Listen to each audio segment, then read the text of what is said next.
Acer Swift Series udah lama jadi salah satu laptop kelas mainstream paling sukses di Indonesia. Ibaratnya mungkin kalau mobil dia adalah sejenis Toyota Yaris. Tadinya mau bandingin sama Suzuki dengan nama yang sama tapi udah jarang kelihatan. Tampilan oke, bisa dinyakau banyak orang, punya fitur dan spek lumayan lengkap, dan nggak lupa ukuran compact yang mudah nyelap-nyelip sana-sini. Nah, apakah Acer Swift masih jadi salah satu pilihan laptop mainstream terbaik di tahun 2024?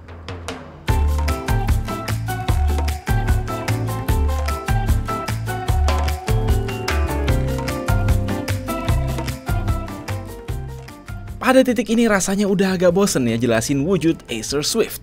Karena modelnya dari dulu gini-gini aja tanpa banyak perubahan. It looks good, fungsional, dan ringkas. Tidak ada masalah. Seluruh bodi Swift Go ini aluminium semua, sangat solid dan merepresentasikan notebook mainstream belasan juta.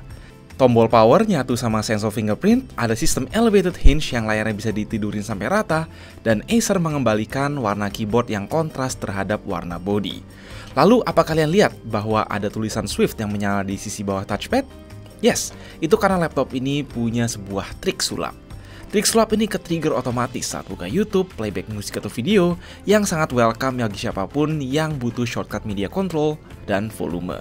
Keren sih, walau agak gimmick, tapi lebih baik ada opsi media control dedicated gini daripada nggak sama sekali. Touchpad tetap berfungsi dengan normal saat di swipe-swipe untuk menggerakkan mouse. Di antara bezel-bezelnya yang tipis, terdapat layar Full HD Plus IPS 60Hz 16:10 yang sangat siap dipakai ngeracik konten dan menikmati konten sehari-hari. Menariknya, dalam SKU yang kami pegang, meski ini bukan lapis kaca dan punya finishing matte gini, ternyata sebuah touchscreen kapasitif. Wow, karena finishing matte gini makanya jadi nggak reflektif dan lumayan enak dilihat di bawah matahari. Sure, ini lebih gampang baret daripada kaca dan juga tidak support stylus, tapi udah saatnya semua laptop kerja belasan juta punya touchscreen sederhana kayak gini. Adanya tambahan metode input bisa membuat experience Windows 11 jadi lebih berwarna. Meanwhile, ada juga Swift Go OLED yang nggak touchscreen, tapi pakai layar OLED 90Hz 3K yang secara kualitas pastinya lebih menang. Resolusi webcam adalah QHD dan dia juga punya webcam cover tapi tidak punya metode login biometrik Face ID. Percolokan di kanan mencakup slot micro SD, combo audio jack, satu USB-A 3.2 Gen 1, dan slot gembok.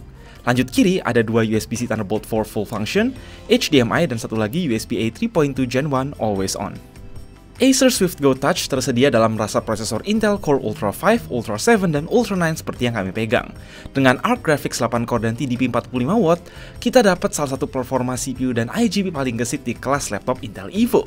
Satu hal yang sering diabaikan pabrikan Ultrabook belasan juta adalah RAM 32GB. Mayoritas pilihan Lenovo Yoga maupun Asus VivoBook 17 jutaan masih pakai RAM 16GB. Sedangkan di sini versi Core Ultra 5-nya pun udah punya opsi 32GB LPDDR5X soldered. Belum lagi nggak cuma satu, tapi ada dua slot NVMe Gen 4 yang salah satunya udah keisi 1 tera.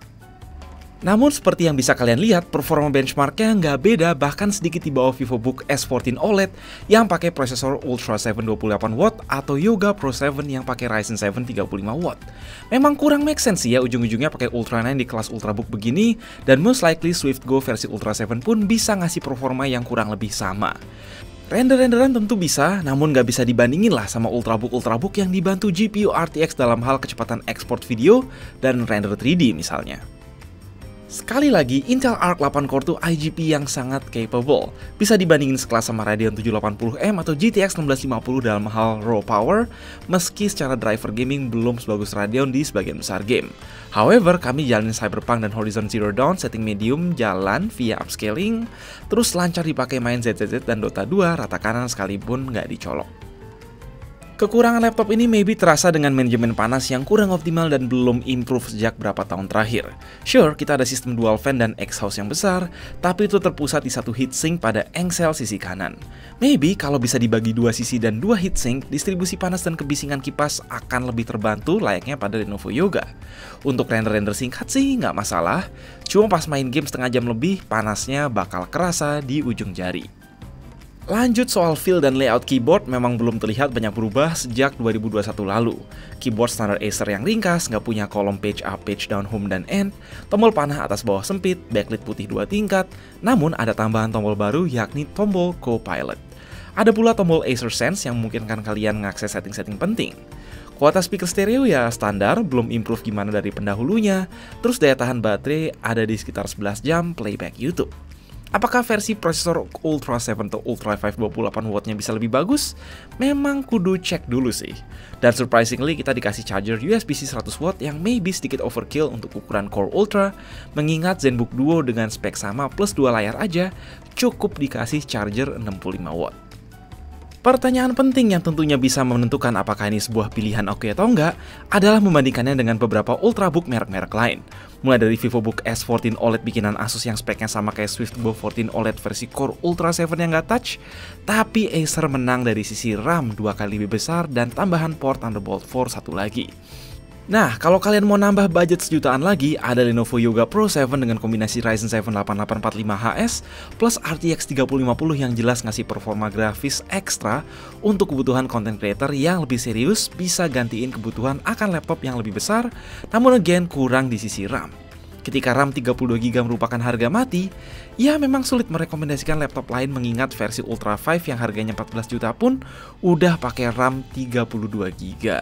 Jadi menurut kami selama kalian butuh notebook Intel Evo yang touchscreen, RAM lapang, serta punya lebih dari satu port Thunderbolt 4, Acer SwiftGo Touch boleh jadi pilihan. Tapi kalau emang nggak mau touchscreen, maunya layar OLED ekstra tajam, Acer menyediakan SwiftGo OLED non-touchscreen.